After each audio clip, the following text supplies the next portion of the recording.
She found him on a sidewalk in Midtown Manhattan at 3 a.m, bleeding through a suit that cost more than her rent. Every single person in New York stepped over the bleeding stranger, but a woman named Finn Maddox stopped. She was 27, a night shift janitor who scrubbed floors in buildings she'd never afford, having raised her little sister on cold coffee and unpaid bills since they were left alone. She wasn't brave, but 13 years ago, her mother collapsed on a kitchen floor, and no one came in time.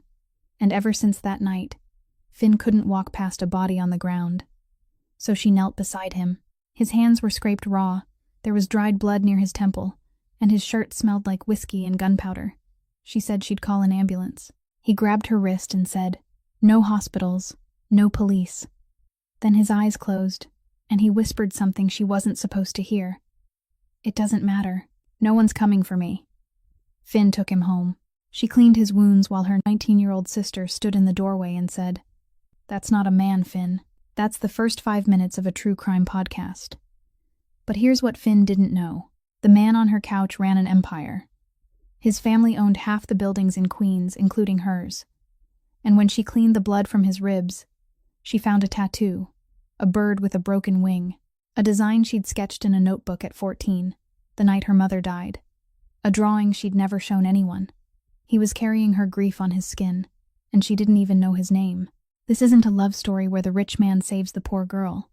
This is the story of a janitor who knelt on a wet sidewalk and accidentally pulled the pin on a grenade that would bring down one of New York's most powerful families. If this story's already got your attention, hit that like button, share it with someone who needs a good story tonight, and subscribe so you don't miss what happens next. Now let's go back to the beginning, the night Finn Maddox made the worst decision of her life. Finn couldn't sleep. She sat at the small kitchen table, both hands wrapped around a cup of cold coffee, her eyes fixed on the rise and fall of the man's chest on the sofa in the dark. She told herself she was keeping watch, just to make sure he didn't die on her couch. That was all. Not because she cared. Not because the words, "No one's coming for me," were still echoing inside her head like a sound trapped in an empty room. Petra had locked the bedroom door and dragged a dresser in front of it, telling Finn that if she was still alive tomorrow morning, Petra would consider forgiving her, and if she wasn't, Petra would tell this story on her own podcast. The apartment was silent. The heater hissed through the cracks in the wall. The rain was still tapping softly against the window frame. Finn looked down at her hands, at the dried blood still caught beneath her nails. Blood she hadn't washed away yet. A stranger's blood. She had let a stranger lie on her sofa, inside the apartment where her little sister was sleeping. 13 years of being an adult before her time had taught Finn a great many things, but tonight she wasn't sure whether she was being brave or just stupid. Maybe the line between those two things was thinner than she had imagined. Then, at 4 a.m, everything changed. The man shot upright from the sofa, as if someone had hit a switch and sent electricity through his chest. Both hands clenched his shirt, his eyes wide open but not seeing the room. He wasn't here. He was somewhere else, in a place his body remembered even though his mind had tried to forget. His breathing came fast and broken, and from his mouth began spilling shattered pieces of memory that Finn couldn't understand. The stairs, rain. She was standing there.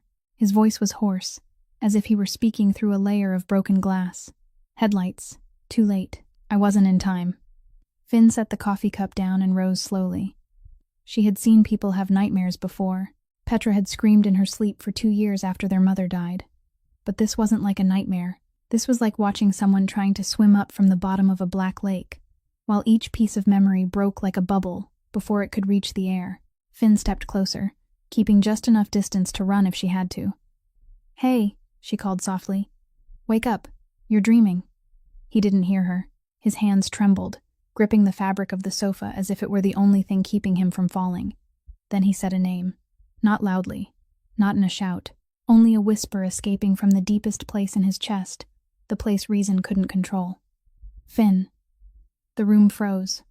Behind her, the bedroom door opened.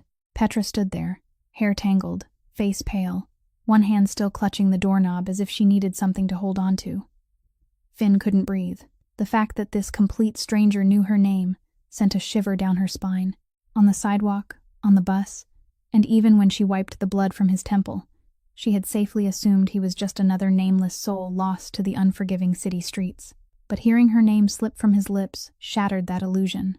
Suddenly, her survival instinct flared up the same fierce protective wall Finn Maddox had built over 27 years. A harsh rule of pushing away anyone and anything that had the potential to complicate her life or cause her pain. It wasn't the voice of someone who had just heard it somewhere. It was the voice of a person remembering the moment he lost someone. And the name was the last thing left before the darkness swallowed everything. Gideon slowly opened his eyes. The nightmare released him, but the fear didn't. He looked around the room as if he didn't recognize where he was, and then his eyes stopped on Finn. He said nothing, but in those gray eyes, Finn saw something that made her want to step back and step forward at the same time. She saw recognition. Not the kind that said, "I know who you are," but the kind that said, "I already lost you, and I don't understand why you're standing here." Petra spoke from behind her, her voice small and very serious. "Finn, he knows your name." Finn swallowed. "I know. You never told him." "I know. Then how?" Finn didn't answer. She had no answer. She only knew that 3 hours ago, she had picked up a stranger from the sidewalk. And now that stranger was looking at her as if she were the last memory he had before losing everything. That morning, Finn made the only decision that made sense. Take him to the police station. She didn't need to know why he knew her name. She didn't need to know what the bird tattoo meant. She only needed him out of her apartment, off her sofa, out of her head, before she started finding reasons for him to stay. Petra agreed at once, so quickly that Finn knew her sister had been awake all night waiting for those words. "Turn him over to the police and come home to sleep, Finn. That's the best plan you've had since you dragged a blood-covered man onto a bus." Finn lent Gideon her old hoodie, the faded gray one she wore whenever she went grocery shopping. On him, it was tight across the shoulders and short at the wrists, looking both wrong and strangely unsettling, as if someone had tried to force a wolf into sheep's wool, but at least it covered the blood on his shirt and the tattoo on his ribs. They walked to the nearest subway station. Astoria, Queens, at 7 in the morning looked like every other day. The laundromat opening its doors, the corner coffee shop with a long line, the smell of toasted bread mixing with bus exhaust, but Finn didn't see any of it. She only saw the man walking beside her, and the way he moved. Gideon didn't walk like a normal person. He walked like a man used to being watched. His eyes never looked straight ahead. They swept left, then right, checking every blind corner, every exit, every face coming toward them. His footsteps made almost no sound, light and precise, in a way that was unnatural for a man more than a full head taller than she was. Finn noticed it, though she didn't yet understand why. She only knew his body knew things his mouth hadn't said. On the train, Gideon sat beside her and didn't say a word. He looked out the train window, at the dark tunnels sliding past, and Finn had the feeling he wasn't looking at the darkness outside, but into something inside his own head, something the fluorescent lights on the train couldn't reach. They changed trains at Times Square and walked toward Herald Square. Finn had looked up the nearest police station on her phone, the Midtown South Precinct on West 35th Street, a 15-minute walk. She would hand him over, explain everything, then go back to Queens before her floor cleaning shift that night. A perfect plan. A reasonable plan. A plan that lasted exactly 4 minutes. Because as they passed through Herald Square, Gideon suddenly caught her by the elbow and pulled her under a storefront awning. Hard, fast, and exact, as if he had done that move thousands of times before. Finn was about to yank her arm free when he said quietly, "Don't look up." Of course she looked up. On the giant news screen above the square, one face filled the height of 3 floors, a clean-shaven face, neatly combed hair, the confident gaze of someone accustomed to being photographed in perfect light. Beneath it, white letters crawled across a blue strip. Ashford Empire in Crisis. Gideon Ashford, head of Ashford Holdings, missing 48 hours. Family conducting own search. Finn read the line once, then read it again. Then she looked at the man standing beside her in her faded hoodie, dried blood still caught near his hairline, and she felt the ground beneath her feet tilt. Not because he was rich. She had guessed that from the suit. Not because he was famous, but because of the words, family conducting own search. The family was searching on its own. No police, no FBI, no missing person hotline. A family with enough money and power to search for its son across a city of 8 million people without picking up the phone to call the authorities. That wasn't how normal people looked for a missing family member. That was how people with something to hide handled internal matters. Every piece fell into place at once, so fast Finn felt sick. The suit that cost more than her rent, the smell of gunpowder on his shirt. No hospitals, no police. The way he moved without making a sound. The way his eyes checked every exit before he stepped into a place. She turned to look at him. He didn't look away. "Ashford," she said, her voice as flat as water before a storm. "Ashford Holdings, the family that owns half the buildings in Queens." He didn't nod, didn't shake his head. He only stood there and looked at her with the eyes of a man who knew everything was about to change. "The family, the FBI's been investigating for the last 15 years, Finn went on, and her voice didn't tremble, but her hands did. She took one step back. Only one step, but that distance held everything she had understood in the last 30 seconds. That the man she had picked up from the sidewalk wasn't homeless, wasn't the victim of a street robbery, wasn't someone the world had forgotten. He was the world, or at least, he was the heir to the people who owned it. Finn pulled Gideon out from under the awning and moved quickly toward the opposite side of the square, away from the news screen that was showing his face to the whole city. She needed to think. She needed time. But time was a luxury New York never gave anyone for free. She stopped at a small phone kiosk on the sidewalk near the corner of 32nd and Broadway, the kind of booth that sold prepaid SIM cards to tourists and to people who didn't want to be traced. Finn bought the cheapest flip phone, the $29 kind, and paid in cash. She didn't register a name, didn't register an address. She handed the phone to Gideon because she needed him to stop touching her phone, and because some part of her was still hoping that if he had something to call with, he would call someone, anyone, and disappear from her life. 15 minutes later, the phone rang. Finn looked at Gideon. Gideon looked at the phone in his hand. That number had been activated less than a quarter of an hour ago. She had paid cash. No name, no paperwork, no record in any system, and yet it was ringing. Gideon didn't answer. He only stared at the glowing screen with an unfamiliar number on it, and Finn saw something pass through his eyes that she couldn't read as fear or recognition. She snatched the phone from him and turned on the speaker. She said nothing, just listened. A woman's voice came through, soft and controlled in every syllable, as if each word had been practiced in front of a mirror many times. "Gideon." A pause. "I know you're hurt. Your father only wants you safe. Everyone's worried. The wedding is still waiting for you. No one's angry with you. Just come home." The voice was gentle, warm, almost convincing enough to make Finn believe it was real concern. Almost. Then the woman continued. "Your body, the deep cuts from the shattered glass, they must still hurt so much." Finn went still. Gideon's right hand. The cuts from the glass. She had cleaned that wound last night on the sofa in her apartment. Petra had stood there watching her do it. No one else had been there. That wound hadn't appeared on any news report. The news screen in Herald Square had shown Gideon's face, but it had only mentioned that he was missing. There had been no detail about his injuries. Nothing about his right hand. Nothing about broken glass. Only 2 people in the world knew about the cut on Gideon Ashford's right hand, Finn and Petra. And yet the woman on the phone knew. That meant only one thing. Someone had seen. Someone had been close enough to Finn's apartment last night to know exactly which wound was where on Gideon's body. And that someone wasn't a curious neighbor. Finn remembered the suit she had cut off Gideon the night before. Expensive, custom-tailored, lined with silk. The kind of suit people ordered for men whose location needed to be known at all times. GPS. A tiny chip in the lining. The kind wealthy families put in their children's clothes the way ordinary people put one on a dog's collar. Hugh Ashford had known where his son was from the second Finn dragged him through her apartment door. He knew the general neighborhood. The signal must have blipped through the storm, allowing his bloodhounds to narrow down the blocks through the night and wait for them to step into the open at dawn. The woman's voice kept speaking through the phone, gentle, patient, but Finn no longer heard concern. She heard surveillance. She heard power.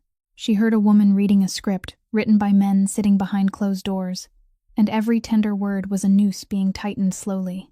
Finn hung up. Without a word, Gideon looked at her.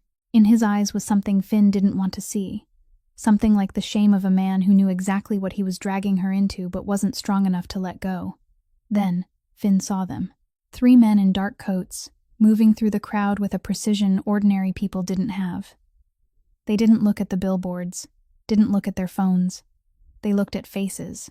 scanning each face systematically from left to right, like airport scanners. One of the three men stopped, lifted a phone to his ear, and looked straight toward Finn and Gideon. Gideon saw him before she did. His body reacted before his mind could, his back straightening, his shoulders tightening, and his hand closing around Finn's wrist. Not hard enough to hurt, but with a fear she could feel through every one of his fingertips. Real fear. Not an act. Finn had seen people afraid before. Afraid of bills, afraid of being fired, afraid of the hospital calling at midnight. But Gideon's fear belonged to a different kind. It was the fear of a man who knew those men wouldn't ask questions before they acted. Finn didn't think. She grabbed his hand and ran toward the nearest subway entrance, blending into the morning crowd pouring down the stairs like water. She didn't trust Gideon Ashford. Didn't trust the amnesia story. Didn't trust the look of pain on his face every time he looked at her. But she had just heard a woman describe the exact wound on his hand through a phone that shouldn't exist.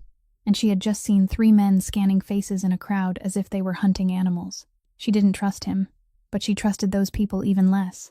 They hid inside the subway system for 2 hours, changed trains 3 times, sat at stations where no one got off, and in the long silence between them on the cold plastic seat of an empty train car, Gideon began to tell the story, not because he wanted to, but because Finn was looking at him with eyes that said she would step out of this train car alone if he didn't start explaining why a strange woman knew the exact wound on his hand. He began with, 1 year ago. Hugh Ashford gave his son a simple task. Go to Astoria, Queens. Inspect an old block of buildings Ashford Holdings was preparing to buy. Evaluate the value. Note the condition. Find the weak points. Gideon went there on an October afternoon, when the late autumn sunlight turned the old brick facades the color of copper. He walked through the neighborhood in leather shoes worth more than $400, with a leather-bound notebook in his jacket pocket, intending to finish everything in one afternoon. Then he looked up. On the 3rd floor, fire escape of an old building, a girl sat with her legs drawn up, her back against the rusted iron railing, a pencil in her hand as she sketched on a sheet of paper resting on her lap. The streetlight below cast just enough glow for him to see her tilt her head, narrow her eyes, then bring the pencil to the paper with the complete focus of someone living in another world. She didn't see him.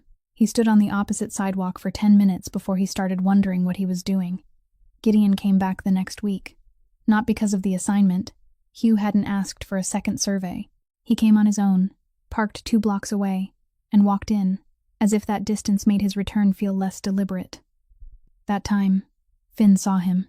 She looked down from the fire escape and asked if he was looking for an address. He said he worked in urban development. It was the truth, only it was a version of the truth trimmed so clean that it became a lie. The 3rd time, he brought coffee. The 5th time, he sat on the bottom step while she drew above him, and for the first time in Gideon Ashford's life, he felt as if he was exactly where he was supposed to be without needing anyone's permission. Finn didn't ask many questions. She wasn't the kind of person who interrogated. But she told him things. About the neighborhood, about Miss Ruth's diner on the corner that had been there for 40 years, where she still cooked stew from her mother's recipe and never raised the price for students. About Mr.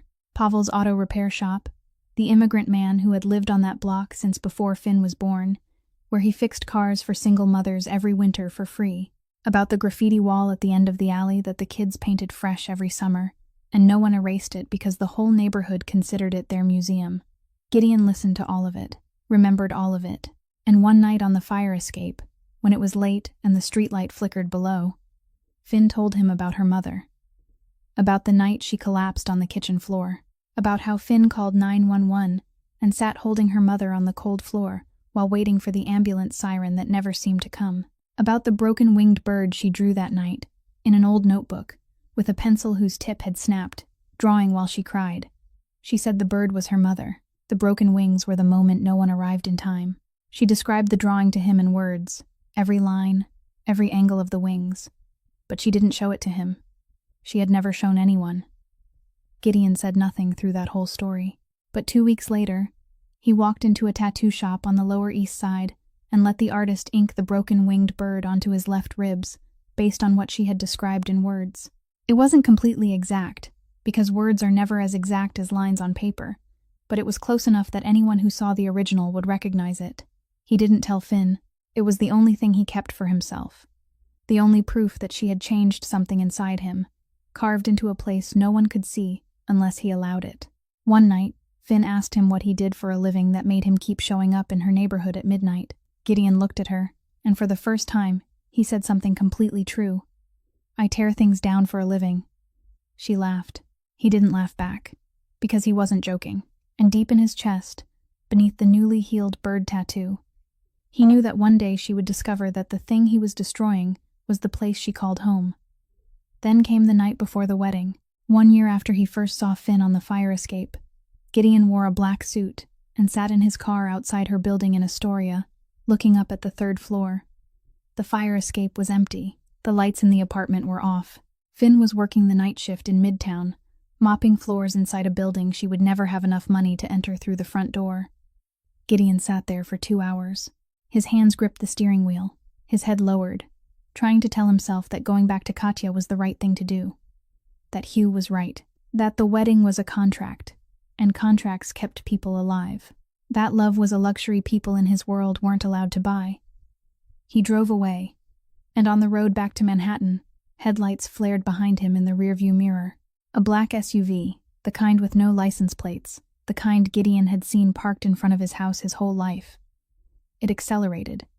Gideon understood at once. It wasn't an accident. This was a message. Hugh Ashford had been watching his son all night, and when he saw him parked beneath the building of a cleaning woman in Queens, instead of sleeping in his penthouse the night before his wedding, he decided that hesitation needed to end. The SUV forced Gideon's car into the concrete roadside barrier.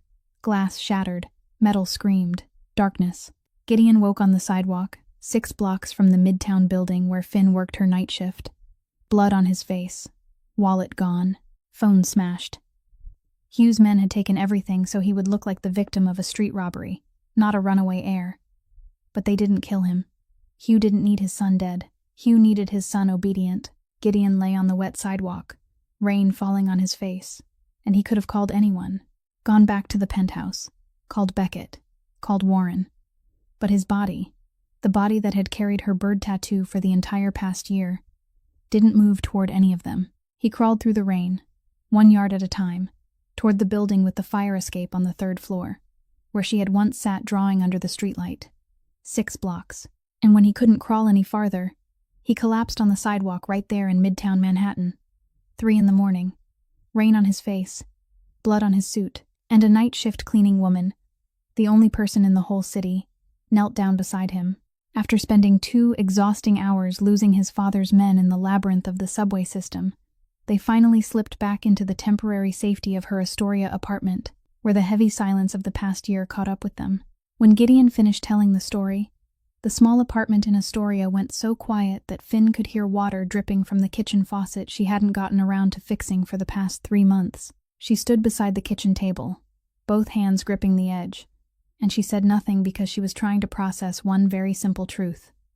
He had known her before. Everything from last night, the bewildered look on his face, the trembling voice, the line, "I think my name is, I'm not sure." All of it had been an act, or at least all of it had been the truth trimmed so clean that it worked exactly like a lie. Petra was the one who broke the silence, but not with words. Her sister was sitting on the living room floor with her old laptop open in front of her. And while Gideon told Finn the story, Petra had done what Petra always did when she didn't trust someone. She Googled 2 words. Ashford Holdings Astoria. The first result was an article from the Queen's Chronicle, published 8 months earlier, about a redevelopment plan for an old block of buildings in Astoria. The second result was a public PDF document from the New York City Department of City Planning, a zoning map submitted by Ashford Holdings, marking every building, every lot, every business in the target area. Petra turned the laptop toward Finn. "You need to see this." Finn stepped over. On the screen was the map of the neighborhood where she lived, redrawn in cold straight lines and professional color codes. Every building had a label. Every business had a symbol. And beside every symbol was a phrase Finn read 3 times before it sank in. Low resistance acquisition target. Finn looked at the location of Miss Ruth's diner. Red label. Low resistance. Owner elderly. No legal representation. Lease expires in 14 months. She looked at Mr. Pavel's auto repair shop. Red label. Low resistance. Single operator. No commercial insurance. building code violations documented. The graffiti wall at the end of the alley, yellow label, community attachment noted. Recommend removal during Phase 2 to avoid organized resistance. Every place, every corner, every name Finn had pointed out to Gideon during those evening walks through the neighborhood, when she thought she was sharing the soul of where she lived with a man who had sad eyes and far too much free time. All of it was on the map. All of it was marked.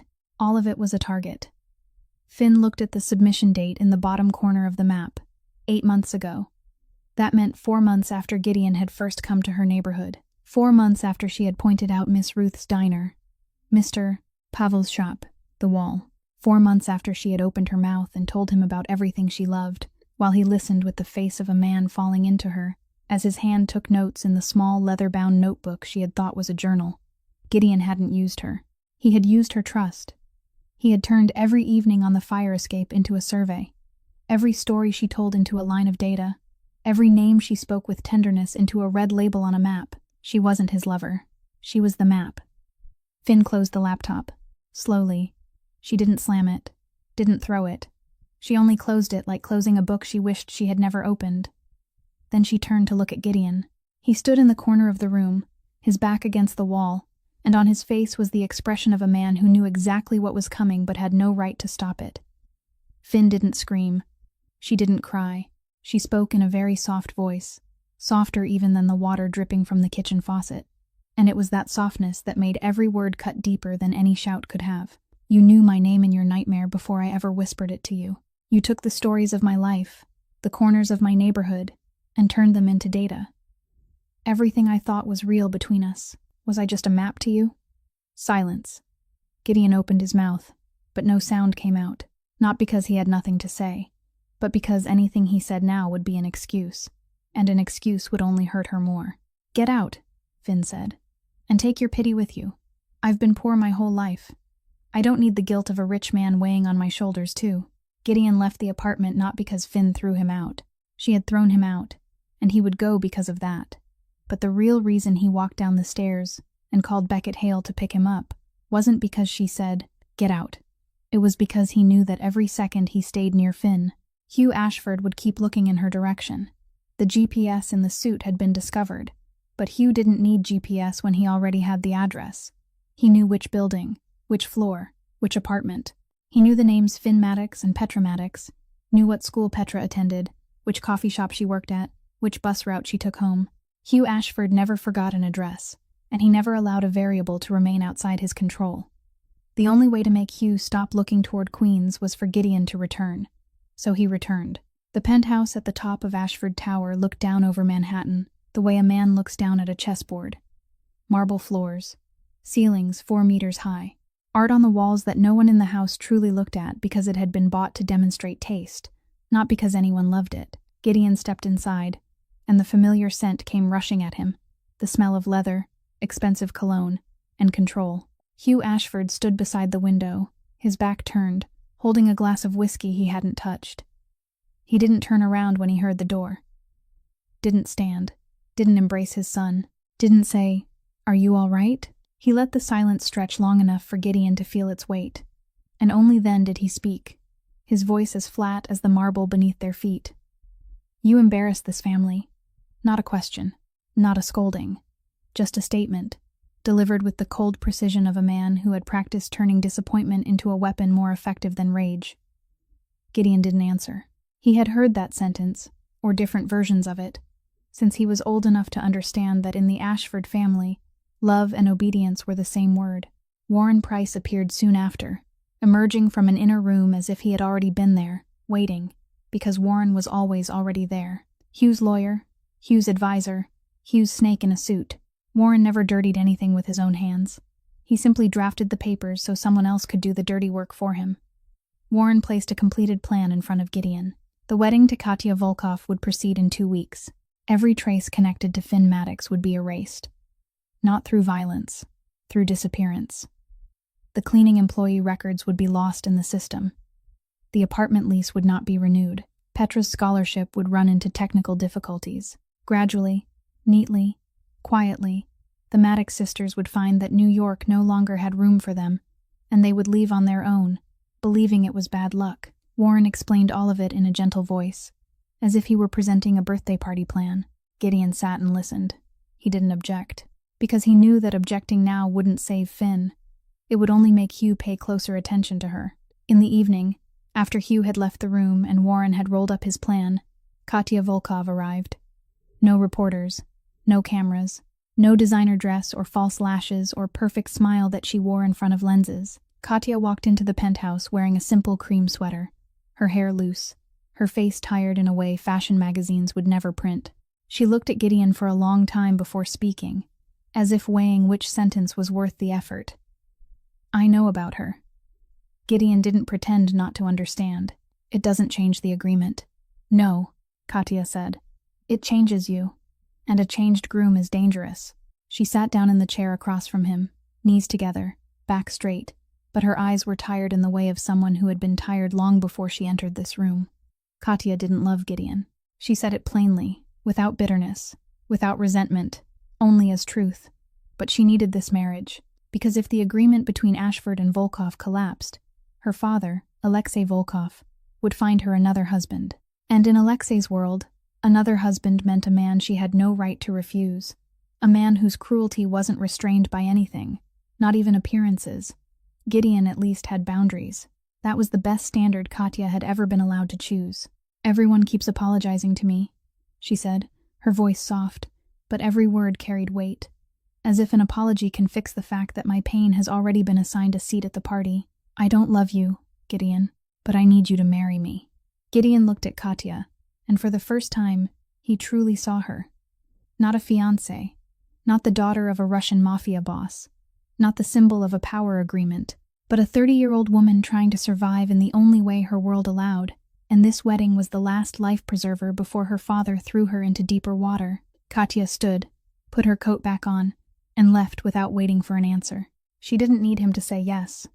She only needed him not to say no. That night, Gideon stood before the penthouse window and looked down over Manhattan. The city glittered beneath him. Millions of lights, millions of lives, and not one of those lights truly belonged to him. He opened his phone, scrolled to a single number with no name, only 10 digits memorized from the prepaid phone Finn had bought that morning. He stared at that number for a very long time. His thumb moved to the call button, then stopped, because Gideon Ashford knew that every call he made was recorded. Every number he contacted was watched by Warren, and if he called Finn now, Warren would know Gideon hadn't let go, and the plan to erase the traces would shift from gentle to ruthless.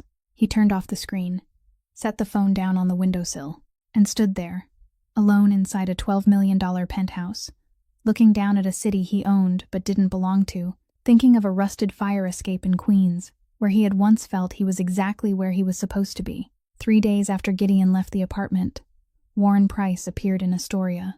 Not in the black SUV Finn had learned to fear. He came in a pale gray sedan, the kind of car people don't remember after seeing it, and that was exactly the problem. Warren Price was the kind of man designed not to be remembered until it was already too late. He stood in front of Finn's building at 7 in the morning, just as she had come home from her night shift mopping floors. Gray coat, clean shoes, neatly combed hair, a smile so polite it almost looked real, if she hadn't looked into his eyes. His eyes didn't smile. His eyes had never smiled. "Miss Maddox," he said, as if they had arranged to meet. "I'm here on behalf of Mr. Ashford." He didn't say Gideon Ashford. He said Mr. Ashford, and Finn understood at once that this was Hugh's man, not Gideon's. Warren handed her a white envelope, the thick, heavy kind made of cotton paper that Finn had never touched in her life. Inside was a check. $200,000. More than Finn made in 5 years of mopping floors. More than her mother's total income in her entire short life. "Mr. Ashford appreciates your discretion regarding the matter involving his son," Warren said. "This is a gesture of gratitude. No strings attached." Finn looked at the check. She thought of the unpaid electric bill on the kitchen table, thought of Petra's tuition, which she was paying in installments by taking extra weekend shifts, thought of the torn rubber shoes she wore to work every night because she didn't have money for a new pair. $200,000. She could pay off every debt, buy Petra a laptop that wasn't borrowed from the library, fix the dripping faucet, maybe, for the first time in her life, sleep through one night without calculating in her head how many days the food money would last that month. She placed the envelope back in Warren's hand. "I'm a cleaning woman," she said. "Not a transaction." Warren didn't seem surprised. He accepted the envelope back with the same polite smile, but something changed in his eyes. A very small, very cold glint, like someone recording a piece of information and sorting it under the category of "to be handled another way." "Of course," he said. "Have a good day, Miss Maddox." He turned and walked away, and Finn stood there watching the pale gray sedan leave the street, merge into the morning traffic, and vanish as if it had never existed. Finn thought that was the end of it. She was wrong. The next day, Petra came home earlier than usual. She stepped through the door with a face Finn had never seen on her sister before.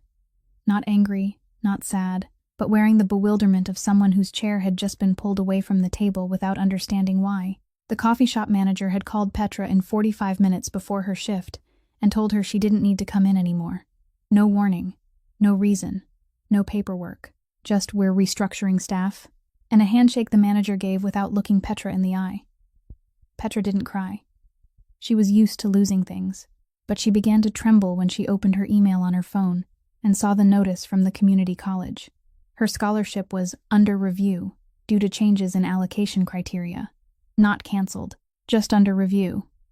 The kind of language people used when they wanted something to disappear slowly enough that the victim would start wondering whether it was somehow their own fault. Then Petra told the last part.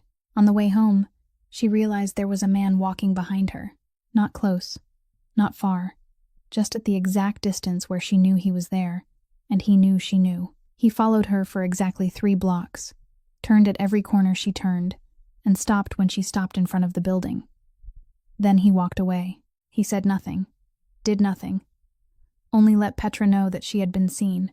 Petra sat on the sofa, the same sofa Gideon had lain on 4 nights earlier, and said to Finn in a very small, trembling voice that was still clear in every word, "They're not threatening us, Finn. They're rearranging reality until we disappear." Finn stood in the middle of the kitchen, holding the trash bag she had been about to carry downstairs. She looked at her sister, 19 years old. She should have been worrying about midterms and the boy who sat beside her in math class, not sitting here shaking because a family she had never met was erasing her life one piece at a time. And Finn understood. Hugh Ashford didn't punch. He didn't need to punch. He had Warren Price. He had lawyers, accountants, phone calls from nameless numbers, emails sent from addresses that didn't exist. He didn't need weapons because the system itself was the weapon. He only needed to sign the right paper, say the right words to the right person, and the lives of the Maddox sisters would evaporate. No gunshots, no blood, only paperwork, emails, and the silence of doors closing all at once. That night, Petra went to bed early, or pretended to, because Finn could hear her sister turning over again and again behind the bedroom door, thin enough that even a sigh could slip through. Finn couldn't sleep. She sat on the living room floor, her back against the sofa, and did the thing she always did when she didn't know what to do. She opened her sketchbook. The old one, its cover worn thin, its spine cracked, the kind she had bought for $3 from the thrift store on Steinway Street. Inside was 10 years of her life in pencil.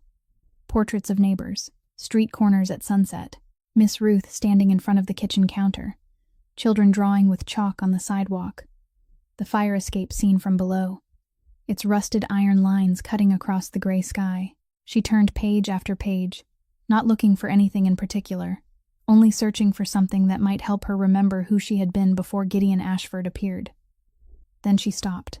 A portrait she didn't remember drawing, or more precisely, she remembered, but she had tried to forget. Gideon's face, drawn in soft pencil, the strokes light but exact, the kind of lines her hand only made when she had looked at someone long enough to know every feature before setting pencil to paper. He was looking off to one side, the streetlight lifting half his face, the other half sunk in shadow. Beneath the portrait was her familiar handwriting, small and slightly slanted. "Stranger with sad eyes. Came back again. I think he's running from something." She had written that line almost 1 year ago. 1 year ago, when he was only the man who kept appearing by the fire escape outside her building at night, carrying coffee and a comfortable kind of silence. She had seen the sadness in his eyes. She had written that he was running from something. She had known.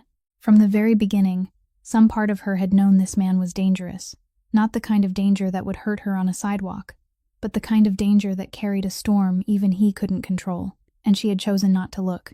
She had chosen to believe that sad eyes meant he was wounded too, and wounded people couldn't be the ones who caused wounds. That was the lie she told herself. And she believed it because believing was easier than looking straight at the truth. Finn closed the sketchbook, set it down on the floor.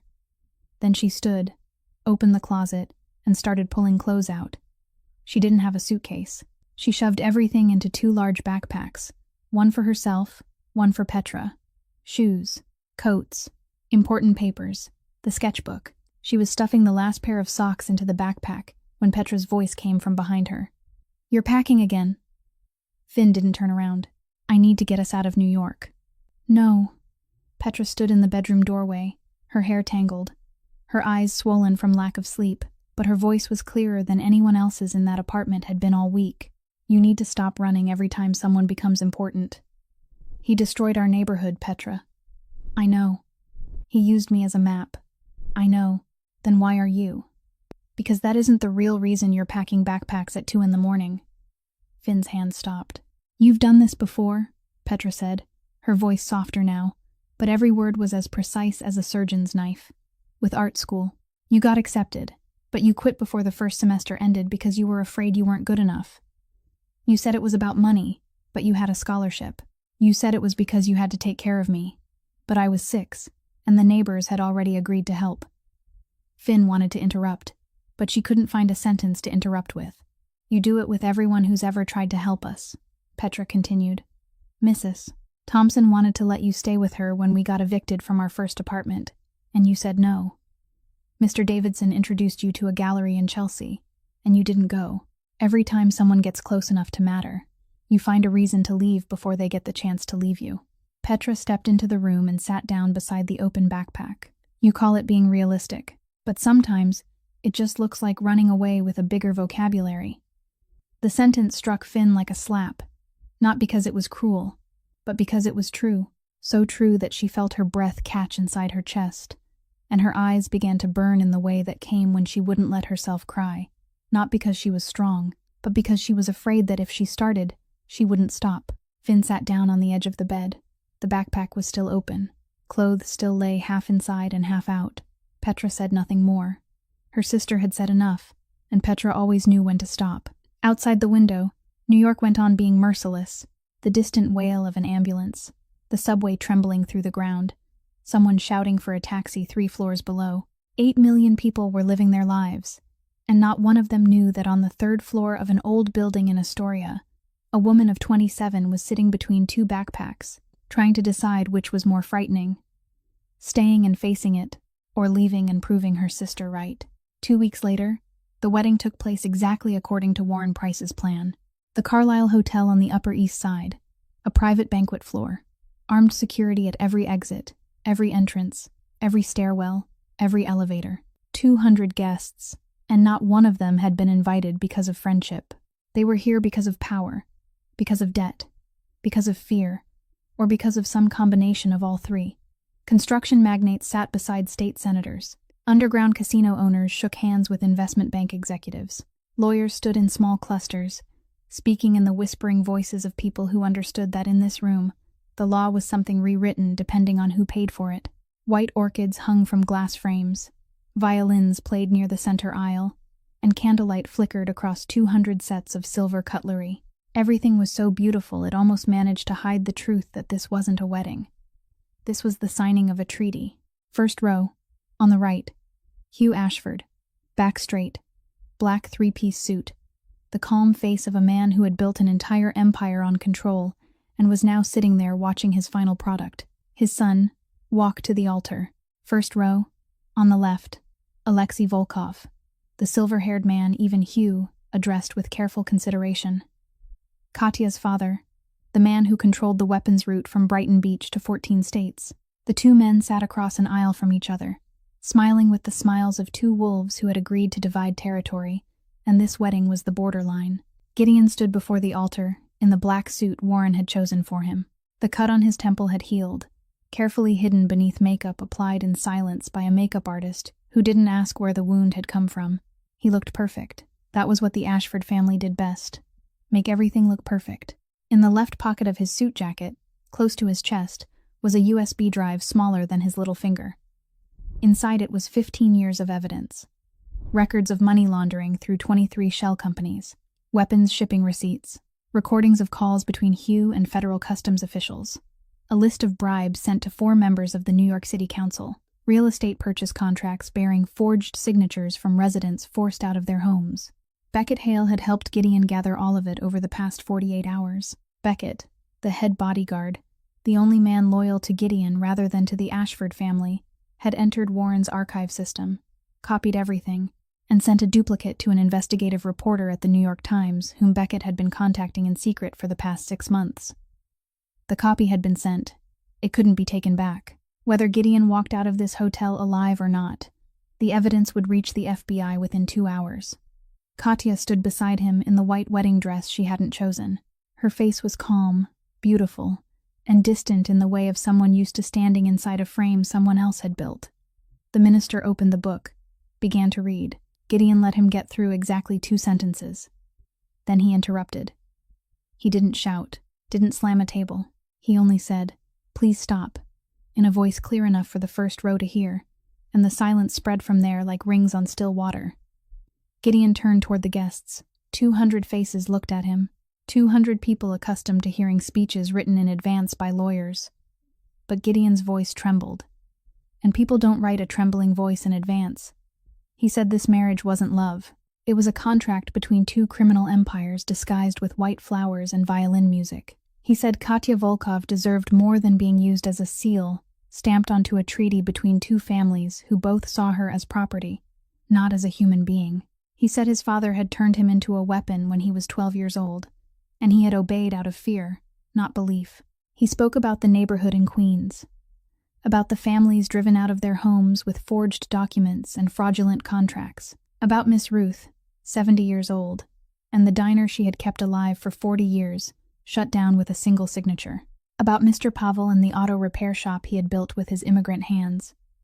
Then he spoke about the night shift cleaning woman, the only person among 8 million people in this city who stopped when he was lying on the sidewalk, the woman who knelt beside him while all of New York stepped over him, and how he had taken her kindness, her trust, the stories she told on the fire escape late at night, and turned all of it into a map to destroy the world she lived in.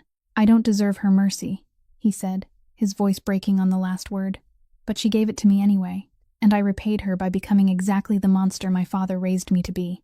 The banquet hall went utterly still. 200 of the most powerful people on the east coast of America sat motionless. Hugh Ashford rose to his feet. His face was deathly white, not from fear, but from rage, the kind of rage that comes when a man has just watched the work of his entire life get mined from the inside by the very son he created. On the other side of the aisle, Alexei Volkov didn't stand. He only made a small signal with 2 fingers, and 3 men at the back of the room began to move. Katya didn't move throughout the speech. She stood beside Gideon in the white wedding dress, both hands wrapped around the bouquet, her face calm as the marble statue in the hotel lobby below.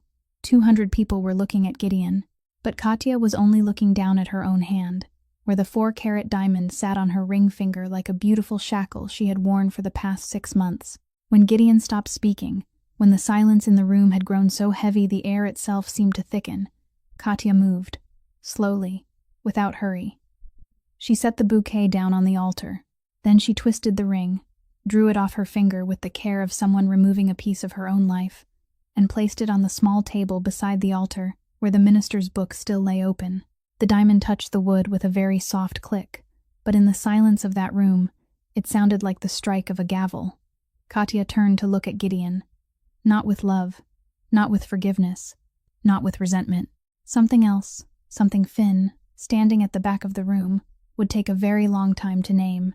Respect from a woman used to being treated like property, and for the first time, being treated like a human being, even in the most brutal way possible. "You could have humiliated me with a lie and left in silence," Katya said, her voice clear, steady, loud enough for the first 3 rows to hear.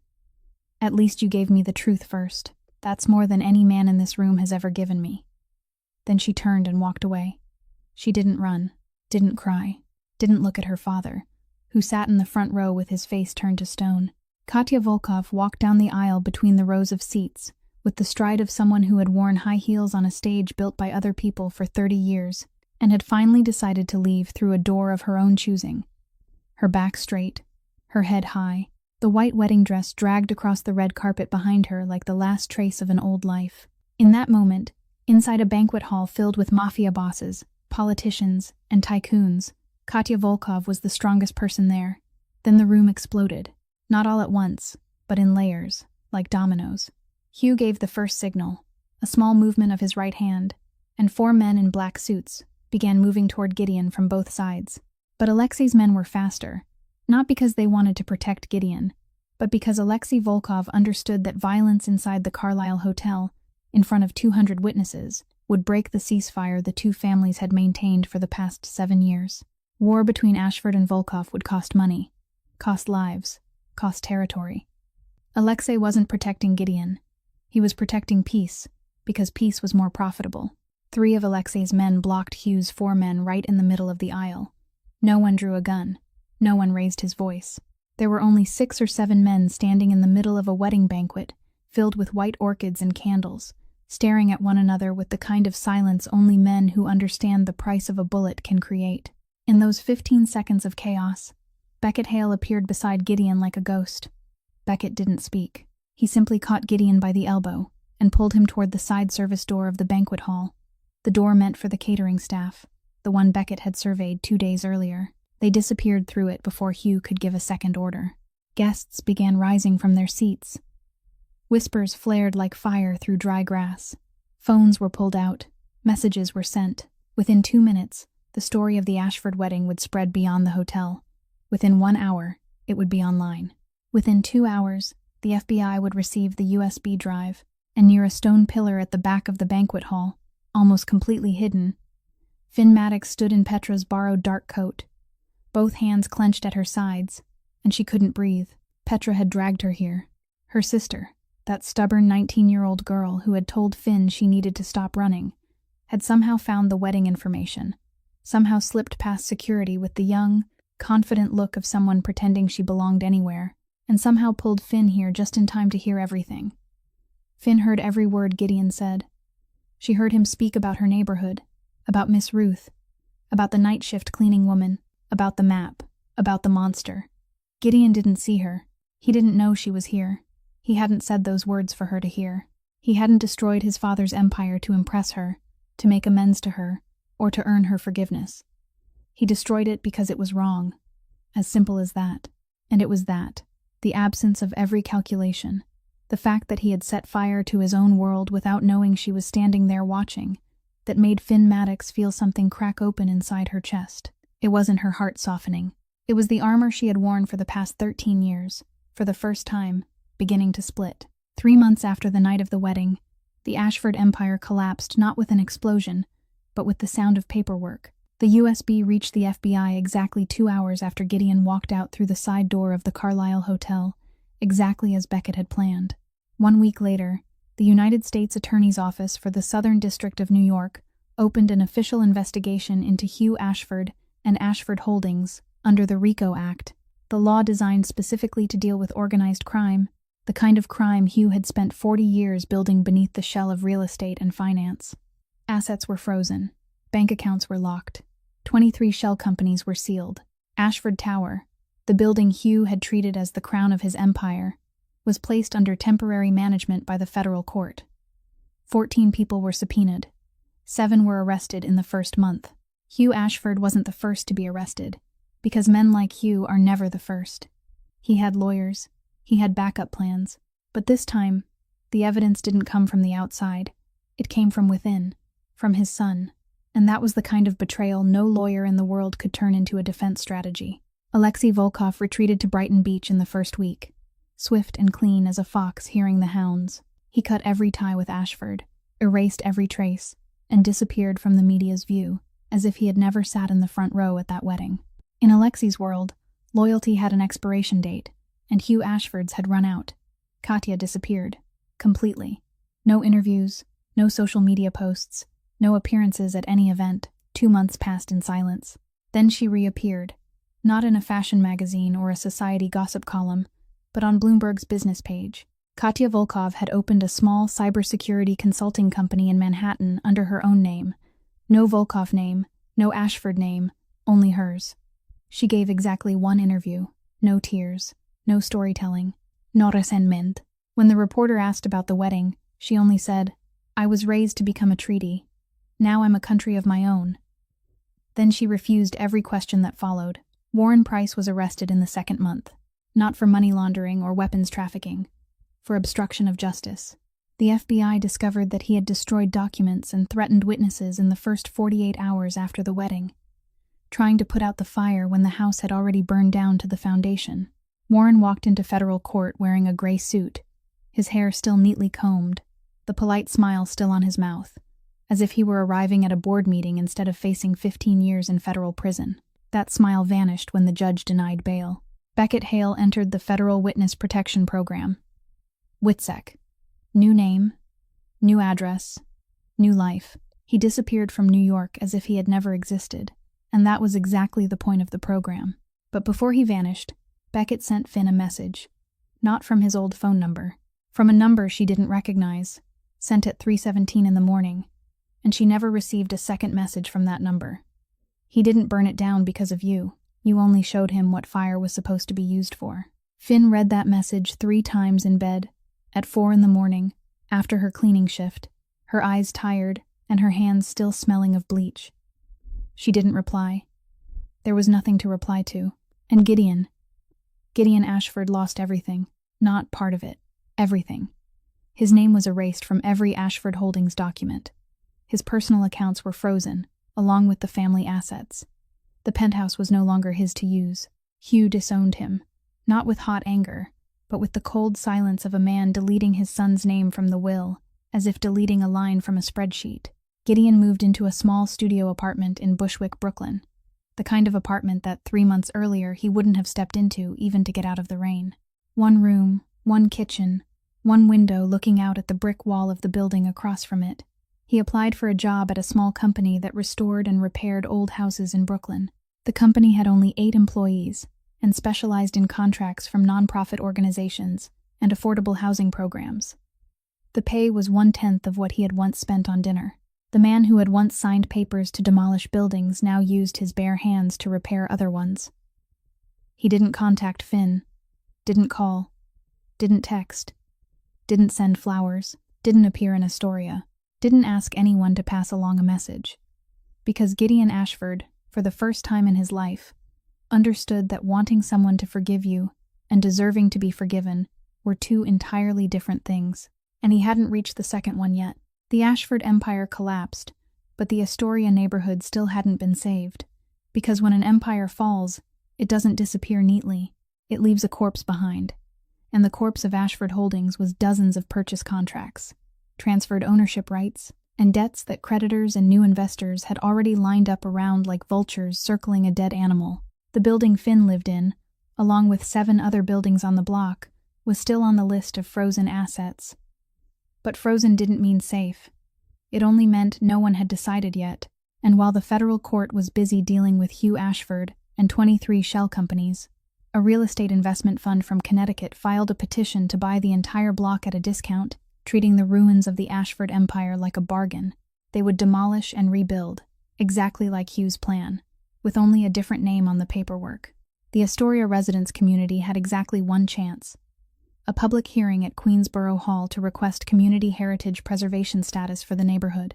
If approved, that status would prevent demolition and force any new owner to preserve the building's structure and original purpose of use. It was the only legal shield that people without money for lawyers could reach. The hearing took place on a Tuesday morning, in an old meeting room on the 2nd floor of Queensborough Hall, with high ceilings, ceiling fans turning slowly, and fluorescent light falling across the tired faces of 7 planning board members seated behind a long table. Across from them, the investment fund's lawyer sat with a leather briefcase and a suit that cost as much as 3 months of Finn's wages. He had prepared a 40-page presentation on development potential and optimal economic value, and 20 reasons why this old block should be torn down. On the residents' side, there was no lawyer. There was Miss Ruth, 70 years old, sitting in the front row in the best coat she owned. There was Mr.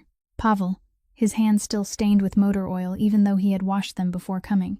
There were 15 other neighbors. People who had lived here 10 years, 20 years, 30 years. People who knew one another's cats by name and saved leftovers for one another every weekend. And there was Finn Maddox. She stood before the board, holding her worn sketchbook with its frayed cover and cracked spine, and she was trembling. Not from the cold. She was trembling because she had never stood in front of more people than she could count on both hands to say anything at all. She was a cleaning woman. She mopped floors. She didn't give speeches.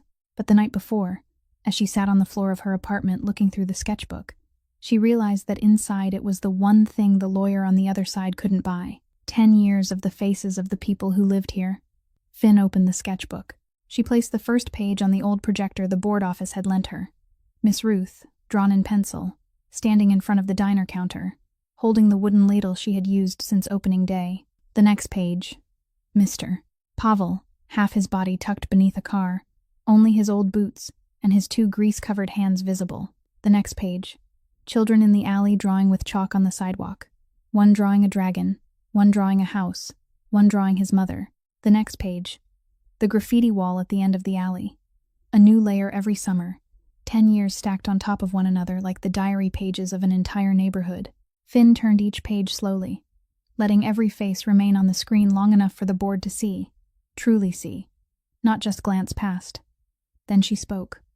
One sentence. Her voice wasn't steady, but every word was clear. I don't have money to hire a lawyer, but I can show you who lives here. And I'm asking you to decide whether these faces are worth less than one more glass tower. The room went silent. The lawyer on the other side looked down at his 40-page briefcase, and for the first time that morning, he had nothing to say. Miss Ruth cried. Mr. Pavel looked at his portrait on the screen and blinked quickly several times. The board voted 5-2. The preservation status was approved. The neighborhood was saved. Not because of law, because of pencil. And in the last row of the meeting room, near the door, a man in a dark coat sat silently through the entire hearing. Gideon Ashford didn't stand, didn't speak, didn't let anyone know he was there.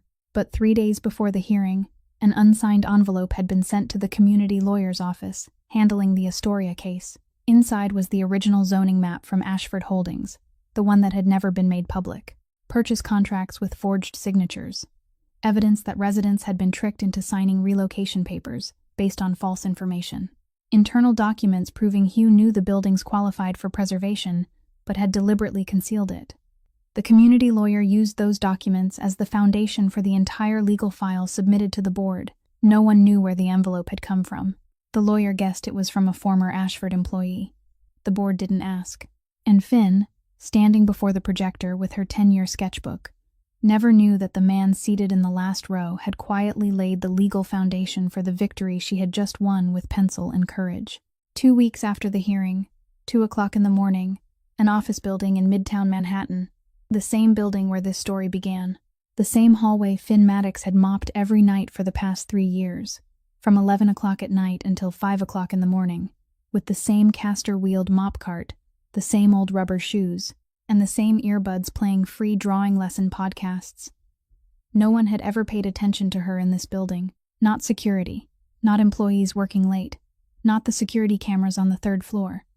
Because the 3rd floor was the least important floor, with only storage rooms and a copy room that even in daylight almost no one visited. Finn was a ghost. She existed here between 11 o'clock at night and 5 o'clock in the morning, and when the office workers came in at 8 o'clock, the floors were shining, the trash cans were empty, and there was no trace that a human being had spent 6 hours here. That was her life. Invisible. And tonight, when she pushed the mop cart around the corner into the 3rd floor hallway, she saw him. Gideon was sitting on the floor, his back against the wall, his legs stretched out across the vinyl tiles she had mopped 2 hours earlier. No suit, no watch, no $400 leather shoes, an old coat, the kind bought from a thrift store, its sleeves a little short for his arms. He didn't look like the man on the news screen, didn't look like the heir to the Ashford Empire. He looked like the man she had found on the sidewalk 4 months ago, only this time there was no blood, and his eyes were clear. Finn stopped the mop cart. The two of them looked at each other in the cold fluorescent light of the 3rd floor hallway. You're sitting on the floor I mopped 2 hours ago. "This is the cleanest floor I've ever sat on." He didn't smile when he said it, and Finn understood that he wasn't joking. The cleanest floor he had ever sat on, because the $12 million penthouse had marble floors cleaned by someone else, and he had never sat down on them. He had never sat down on any floor until he lost everything. Finn didn't sit down. She stood beside the mop cart, her hand still gripping the handle, because letting go would mean she was here as Finn, not as the night shift cleaning woman, and she wasn't ready for that. "I didn't come to apologize," Gideon said. "Apologies are what people offer when they want to stop feeling guilty. I'm not done feeling guilty." Finn didn't answer. She only looked at him and waited, because she had learned that men who came looking for her at 2 o'clock in the morning always had something else they needed to say. Gideon lifted his coat, slowly, as if weighing every inch. Beneath it, on his left ribs, where the broken winged bird tattoo had once been, was a long white silver scar, running from the 4th rib to the 7th. The night Hugh had his men force his car into the barrier, the broken glass had cut right through that exact place. The scar had erased the tattoo completely. The broken winged bird was gone, replaced by an ugly straight line that no tattoo artist could repair. "They took it from me," Gideon said, his voice soft, but Finn could hear the weight behind every word. "The only honest thing I ever carried on my body. I'm not asking you to forgive me. I'm asking you to draw it again, on paper, so I can remember what it looked like when someone trusted me with something real." Finn looked at the scar, looked at the place where the bird had been. The bird she had described in words on the fire escape late one night. The bird she had drawn at 14 on the kitchen floor while her mother lay cold beside her. The bird she had never shown anyone, but he had carried on his skin for almost a year. 13 years ago, her mother had lain on the floor, and no one came. For 13 years, Finn had lived with the belief that no one came to save invisible people, that people like her, people who mopped floors, people who walked home at 5 o'clock in the morning, people who drew pictures on cheap paper in a walk-up apartment, were the people the world stepped over without looking down. But 2 weeks ago, she had stood before the city board with her 10-year sketchbook, and the whole neighborhood had stood behind her. Miss Ruth, Mr. Pavel, 15 neighbors, Petra, and the board had seen her, truly seen her. Maybe people did come to save you. Sometimes they just came late, and late wasn't the same as never.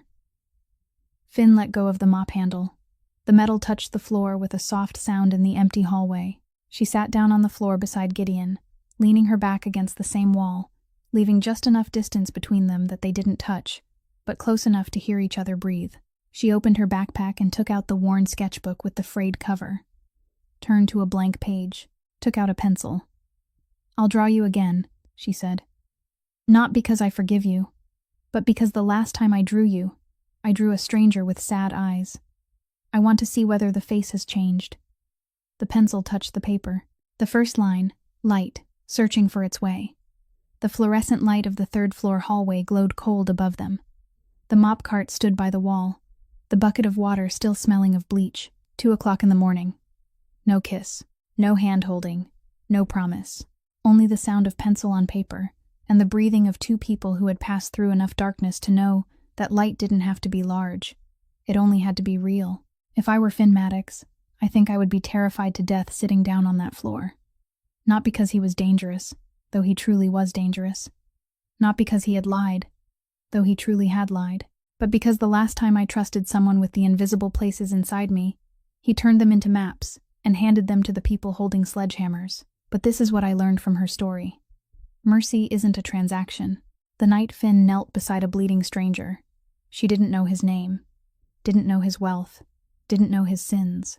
She knelt because 13 years earlier, no one had knelt beside her mother, and that simple act, stopping when the whole city stepped over him, was the very thing that finally brought an entire empire crashing down. So let me ask you this. If you were Finn, would you draw him again? Would you sit down on that cold floor at 2 o'clock in the morning and give your pencil to the person who had proven he could turn beautiful things into weapons? And remember this. The people who mop your floors, make your coffee, the people you pass every morning without looking up, they aren't invisible. They are the ones who stop. They are the ones who kneel. And sometimes, they are the only ones who can teach a powerful man that the ground he walks on has always been someone else's ceiling. If this story touched something inside you, please leave a like, because that means far more than you may think. And if you know someone who needs to hear that kindness isn't weakness, please share this video with them. Finn and Gideon's story teaches us one very simple but profound lesson. Every human being deserves to be seen, no matter who they are, what they do for a living, or where they live. The person who mops the floor has dreams too. The powerful also carry wounds. And sometimes, just one small act, stopping when the whole world keeps walking past, can be enough to change an entire life. I want to hear from you. If you were Finn, would you sit down on that floor at 2 o'clock in the morning? Would you give someone a second chance after they had once hurt you? Or in real life, have you ever been the one who stopped when no one else did? Please share your feelings in the comments below. I read every single comment, and I truly want to hear the story from deep inside your heart. If you haven't subscribed to the channel yet, please hit subscribe and turn on the notification bell so you won't miss the new stories every day. Every story we tell carries a lesson, a healing, and a reminder that you aren't alone on this journey. I wish everyone watching this video very good health, a joyful life, and peace in every day. Thank you for staying here until the very end. Goodbye, and I'll see you again in the next video.